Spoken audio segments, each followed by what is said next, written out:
Yo, what's going on, everybody? Welcome back to the Bucket Discussions podcast, the channel, man. Yo, whatever you want to call it. This is Jay Coop, man, and I'm here to talk about my Los Angeles Clippers, man. So welcome to a brand new series on the Bucket Discussions channel called Jay Coop's Clips, man. This is going to be a new segment that I tend to do at least once every week to every 2 weeks. I just sit down and talk about my Los Angeles Clippers for a little bit and talk about why they're underperforming halfway through the season, because I know a lot of Los Angeles Clippers fans are, having a lot of, speculation, a lot of questions about their favorite team. So I'm here to break it down a little bit because I don't really miss a lot of Los Angeles Clippers games. So I figured I would, take the time out of my day to sit down and talk about my favorite team, the Los Angeles Clippers, because like I said, there is a lot of Los Angeles Clipper fans out there that probably feel a little lonely right now because there is not many of us, right? So yeah, man, I'm excited to, start doing this little segment that I got going on. And you know what? This isn't just for Los Angeles Clippers fans. This segment right here could be for, any hoop head, any, fan of basketball. You don't have to be strictly a Clippers fan. If you want to see me, struggle and be all sad and stuff, be depressed about my favorite team, well, hey, this is the series for you. You know what I'm saying? But yeah, man, I'm excited to hop into this, man. I think I should stop wasting any more time and let's get straight into this video. So I think the first thing we should address when it comes to this underperforming Los Angeles Clippers team is where they currently are right now in the Western Conference. So right now, the Los Angeles Clippers are currently sitting at below 500 with a record of 23-24, and they are currently the 8th seed in the Western Conference right now.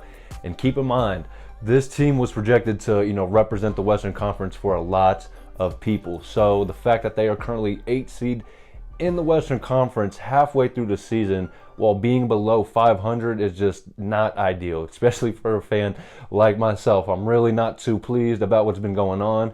Not just play on the court, but there's been a lot of off-court stuff. Not like any drama or anything, but just guys not stepping on the court and doing what they're getting paid to do, right? So yeah, that pretty much unravels that. But before we get into the rest of this and talk about some of the sole reasons that the Los Angeles Clippers have been so underwhelming this season, I kind of just want to talk about a couple of the statistics that they have that are kind of red flags, kind of eye-catching. And the first one is that they are 30th, dead last in the league in points per game at 109.2.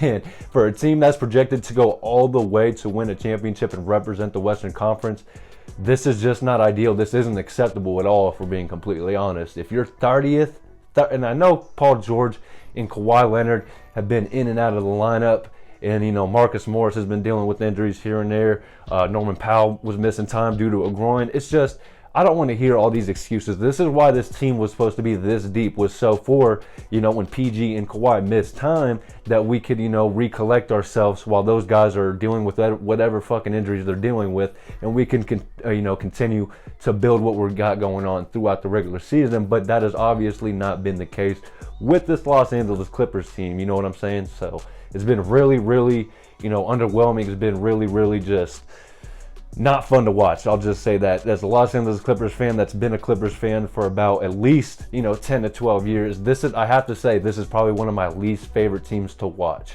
And that's saying something. That's really saying something, because we've had some pretty not so good teams around the 2016, 2017, 2018 time.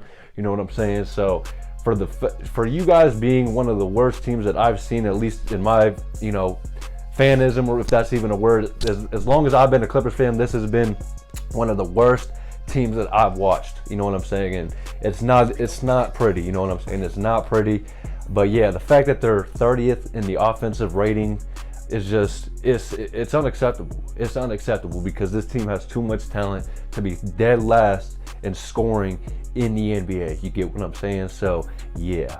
But for the next thing with the Los Angeles Clippers, I guess they are currently 4th in defensive rating in the league, which by watching this team you would not be able to tell. I promise you. The only reason that their defensive rating is at 4th right now is because a couple weeks ago when they were playing teams like Charlotte, teams like the Spurs, teams like the Rockets, they were beating those teams by 10, 15, 20 points. So of course the differential between a 20-point game is gonna bump your defense up that high. You know what I'm saying? So I wouldn't really look into the Clippers defense like that and think that they're really producing on the defensive end, because that has not been the case at all this year. You know what I'm saying? So, and, you know, for having a player like Paul George and Kawhi Leonard, you would think this team would be a lot more attentive defensively, right? And with the head coach like Tyronn Lue, right? But no, that just has not been the case at all. Now that we got their offensive rating out of the way and their defensive rating out of the way, and we done talked about that and where they stand in the league, you know, in both those categories,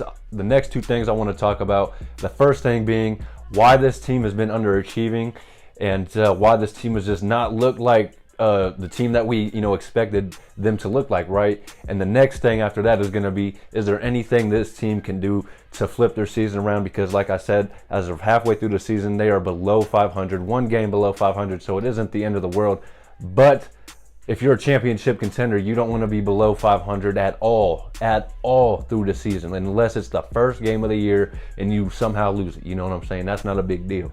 But the fact that we're halfway through the season, we're still one game under 500. I don't remember the last time the Clippers were below 500 ever. Not just this season, but ever. Like maybe like the 2017, 2018 season. Like it's really that bad right now. It's really that bad right now in Clipperville.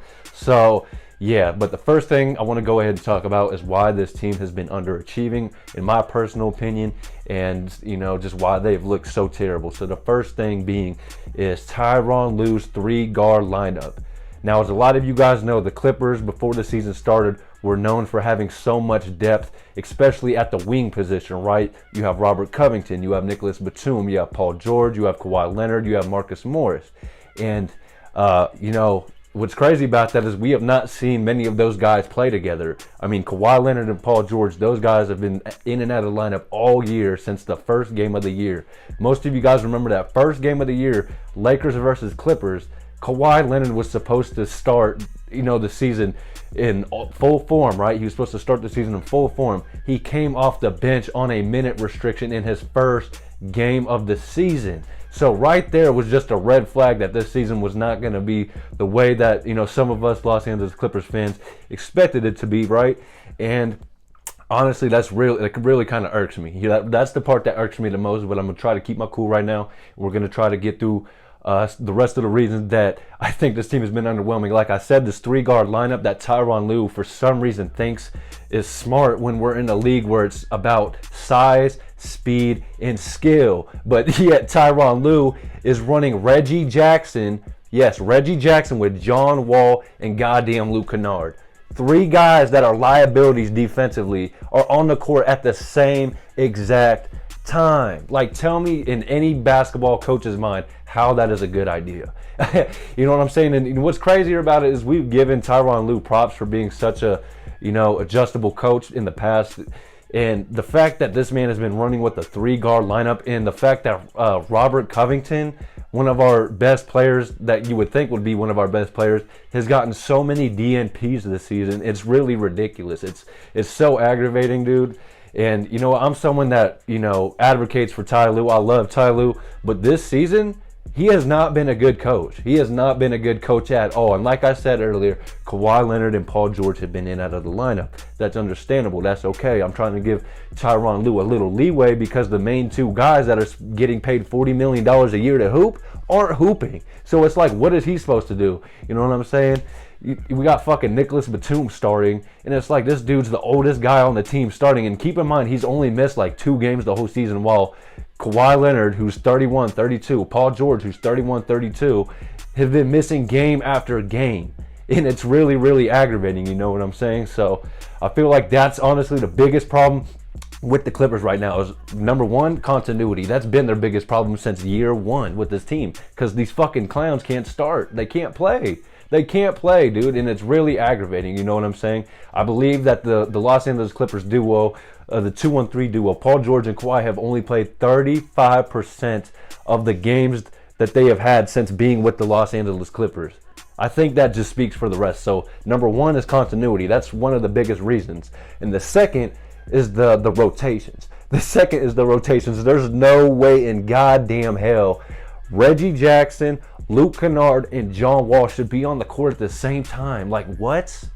Please, someone make it make sense. Someone in the comments, if you think you know better than me, please just, you know, leave your opinion in the comment how you feel about a 3-guard lineup. Fuck it being Reggie Jackson, Luke Kennard, and John Wall. I don't give a fuck who the guards are.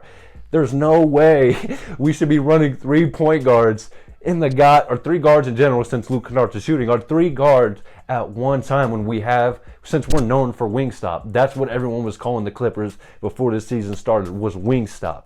And now look at us, we're fucking guard stop now. Like, what the fuck is this? You know what I'm saying? But yeah, I just feel like those are the biggest 2 reasons that the Los Angeles Clippers have been so underwhelming to start the season. I can't even say start the season because it's halfway through the fucking season already, so that's out the window, right? But yeah, they have been so underperformed. They have just been so underwhelming, I mean, and they have just been, it's not been fun to watch. You know what I'm saying? Even as a Clippers fan, and people that aren't Clippers fan, you guys are probably tuned into the games and like, what the fuck is this? You know what I'm saying? Like, this isn't what we signed up for to watch. You know what I'm saying? Like, it's tough, but I do have one thing, or at least a couple things that I feel like they could do to, you know, kind of flip their season around. And I'm not saying, you know, they're going to be a championship team after this, but I feel like there's a couple things we can do. So number one is potentially trading John Wall, Luke Kennard, and or Reggie Jackson. Now, don't get me wrong, I love all 3 of these guys individually, but if Tyronn Lue is going to continue to run these 3 guys at the same exact time, even though it's been a little bit better lately, like Roko's been getting a lot more minutes lately for the simple fact that we've been so ass. I just think that getting at least 1 or 2 of these guards off the team would, you know, just kind of, it would save Tyronn Lue from himself. You know what I'm saying? From running these guards continuously with no production offensively or defensively at all. You know what I'm saying? So I feel like potentially trading one of those guys, or maybe even 2 of those guys, for a backup big such as Mason Plumlee, who I would take. You know what I'm saying? I would definitely take Mason Plumlee at this time, or even someone kind of like a Daniel Gafford. You know what I'm saying? Just someone to eat up those backup big minutes behind Zubac, so he can, you know, because Zubac, to me personally, I've never been the biggest Zubac fan, and he has been a lot better this year than in previous years, but I still don't see him as a starting caliber center in this league. You know what I'm saying? So if we can, you know, swap centers in and out of the game here and there when we're playing centers like Joel Embiid, Jokic, or even players like Anthony Davis, it would definitely help Zubac, because he does tend to get in foul trouble a lot, and he already isn't the best you know, versatile defender. He can't really guard people out there on the perimeter. You know what I'm saying? He could block shots here and there, but perimeter defense has never been his thing. So I would just like to get a backup big who can just come in, you know, has fast feet and can just hold their own defensively. You know what I'm saying? Just hold their own. They don't got to be no fucking 3-time defensive player of the year or nothing like that. Just someone that can stay in front of a guard for more than 5 seconds. You know what I'm saying? That's really all that I feel like the Clippers need. But yeah, man, I really hope they can turn it around, because I'll tell you what, it has been so underwhelming to watch this season, especially for the fact that this team was projected to go all the way, like I said at the beginning of the video, and they have not lived up to that, to say the least. But again, hopefully the Los Angeles Clippers can, you know, go out there and make a trade before the trade deadline to potentially just get off one of these guards, not because they're not good, but it's because we have too many guys that need minutes at the guard position already as it is. So it's like we might as well try to at least trade 1 to 2 of these guys to go and get a backup big, which is the position we desperately need right now. You know what I'm saying? So yeah, man, I wouldn't be too upset with trading John Wall and or Luke Kennard. I mean, I love all these guys, to be honest. This is my favorite team. I love John Wall, always have. Reggie Jackson's been one of my favorite Clippers since he's got here, and he's going to continue to be one of my favorite Clippers if he does leave. You know what I'm saying? So it sucks to see. I ain't going to lie, it does suck to see. But, I mean, like I said at the beginning of the video, the biggest red flag was at the beginning of the season when I seen that Kawhi Leonard was coming off the bench on a minute restriction to start the season. So, hey, man, welcome to being a Clippers fan. This is something we're not new to. This is something we've lived through our whole lifetime, you know what I'm saying? But this does wrap up the first episode of J. Coops Clips, man. I really hope you guys enjoyed watching me, you know, just be in pain and agony talking about my favorite team.